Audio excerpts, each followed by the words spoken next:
ஒரு வயதான மனிதன் வீட்டில் தனியாக வாழ்ந்தார். வாழ்க்கை தனிமையில் இருந்தது. அவரை கவனிக்கவும் யாரும் இல்லை. இரவில் அவர் இறந்து விட்டார். மஸ்ஜிதில் தகவல் அனுப்பப்பட்டது. 3 பேர் மட்டும் வந்தார்கள். 3 பேர் மட்டும்தான். ஆஷிக் மெதுவாக கேட்டான், அவருக்கு யாருமே இல்லையா? இவர் உயிருடன் இருக்கும் போது யாரையும் பார்க்கவோ பேசவோ மாட்டார். ஜனாசா தொழுகை தொடங்குகிறது. மௌனமாக, எளிமையாக. ஆனால் அந்த தருணத்தில் வானத்தில் மலக்குகள் இறங்குகிறார்கள். அர்ஷன் அருகே அவருக்கான நிழல். அல்லாஹ் கூறுகிறான், என் பாகுபாடில்லாத பணிவான அடியான். மனிதர்கள் காணவில்லை, ஆனால் வானம் கண்டது. மௌனமான ஜனாசா, ஆனாலும் மரியாதையான வரவேற்பு.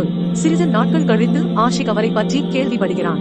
அவர் தனது வாழ்க்கையை தன் சமூகத்தை பாதுகாக்க செலவழித்த போராளி என்று. இதுதான் உண்மையான புகழ். நாம் காணாத மரியாதையை அல்லாஹ் அளிக்கிறான். மனிதர்களே, யாரையும் நீங்கள் மதிப்பிடாதீர்கள். அல்லாஹ்வே கணக்காளன், மதிப்பிடுபவர்கள். ஜன்னத் தூண்ஸ் வழங்குகிறது மறக்கப்பட்டவர்களின் மறக்க முடியாத கதைகள்.